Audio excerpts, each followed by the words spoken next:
आगे आप अपना डाउट क्लियर कर लेना, बस एक छोटी सी बात मुझे आपसे करनी थी।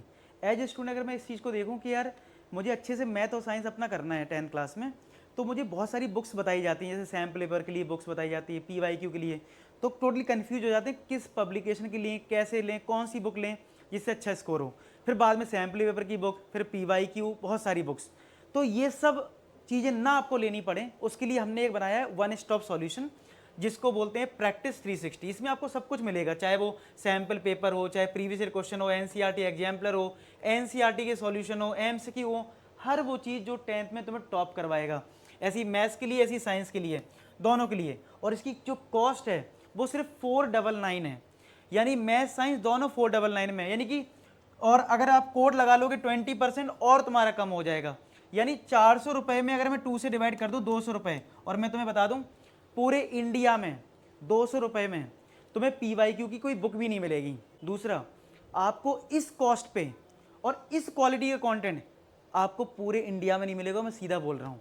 जो बच्चा यूज कर रहा है उसको पता है, आप भी यूज करोगे आपको भी पता लग जाएगा। और यहाँ पे तुम्हें सब कुछ मिल रहा है। और एक बात और, हर प्रीवियस ईयर क्वेश्चन का वीडियो सॉल्यूशन होगा, चाहे वो मैथ हो चाहे फिर वो साइंस हो। ऐसा नहीं सिर्फ मैथ्स में, मैथ साइंस दोनों में प्रीवियस ईयर क्वेश्चन के वीडियो सॉल्यूशन। अब आप बताओ कोई बुक खरीदोगे कुछ मिलेगा सॉल्यूशन? नहीं मिलेगा। तो पूरे इंडिया में बेस्ट कंटेंट है, आप एक बार जरूर चेक करें। और चेक करने के बाद आपको खुद चीज़ें रियलाइज होंगी कैसे लेना है। एप्लीकेशन की लिंक डिस्क्रिप्शन में है, आप चेक करना, उसके बाद आपको सारी चीज़ें क्लियर हो जाएंगी। डेफिनेटली लास्ट ईयर ही बच्चों ने 100 में 100 फोड़ा है, तुम भी फोड़ोगे। तो देखो इसमें क्या लिखा, which term of AP is the first negative term, मतलब इस AP में पहला नेगेटिव टर्म कौन सा होगा। देखो लिखा है 20, फिर 19 एंड 1/4, ऐसे ही लिखे नंबर फ्रैक्शन मिक्स फ्रैक्शन में है। आप देख पा रहे हो ये 19 पॉइंट समथिंग है, 18 पॉइंट समथिंग है, और 20 से स्टार्ट हुआ है, तो ये कम हो रहा है ना। देखो 20 बाद 19 आ गया, 18 आ गया, कम हो रहा है। तो कभी तो ऐसा होगा कि नेगेटिव आ जाएगा कोई नंबर, अब नेगेटिव आएगा तो फिर नेगेटिव आता चला जाएगा। तो ये पूछ रहा है पहला नेगेटिव टर्म कौन सा है। अब पहला नेगेटिव मान लो इधर है कहीं, वो हमारे लिए लास्ट टर्म हो गया। तो लास्ट टर्म को हम an बोलते हैं। तो मैंने मान लिया कि an मेरा लेस देन 0 है, जो बोला गया कंडीशन में, मैंने पहले से ले लिया। अब इसको सॉल्व करके मैं n के लिए फाइंड आउट कर लूँगा। तो an होता है a plus n minus 1 into D less than 0। इसका फर्स्ट टर्म कितना है 20, n हमें फाइंड आउट करना है, डिफरेंस निकाल लेते हैं a2 माइनस a1 से। तो डिफरेंस जो है वो आएगा a2 हमारा a2 माइनस a1 से। तो a2 है 19 एंड 1/4 माइनस 20, इसको करो कितना आएगा 76 प्लस 1, तो 77/4 माइनस 20, 4 LCM लिया, माइनस का 80 यानी माइनस का 3/, यही आ रहा होगा -3/4। अब इस -3/4 को पुट कर देंगे यहाँ लेस देन 0।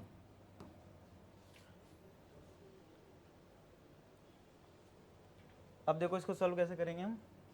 इसमें नीचे लिखो 1 और LCM ले लो 4। तो 4 LCM लिया तो 420 हो गया 80, -3 का मल्टीप्लाई करोगे माइनस का 3n आएगा, माइनस माइनस प्लस का 3 आ जाएगा लेस देन 0। अब अगर मैं क्रॉस मल्टीप्लाई कर दूं तो ये 0 हो गया, और 80 में 3 ऐड होगा 83 माइनस का 3n, 83 कर दो राइट हैंड साइड, तो माइनस का 3n लेस देन माइनस का 83। अब क्या करते हैं इसके बाद, किसी को पता है? No idea. -1 से मल्टीप्लाई करते हैं इनइक्वलिटी में। ऐसे माइनस माइनस कैंसिल नहीं करना है, इनइक्वलिटी में ऐसे कैंसिल नहीं होता है। हम ये मानते हैं -1 से मल्टीप्लाई कर रहे हैं तो ये हो गया पॉजिटिव, ये हो जाए, ये भी हो जाएगा पॉजिटिव, और इनइक्वलिटी रिवर्स हो जाती है। ये रूल याद रखो, अगर यहाँ लेस देन है तो यहाँ ग्रेटर देन बन जाएगा, ठीक है।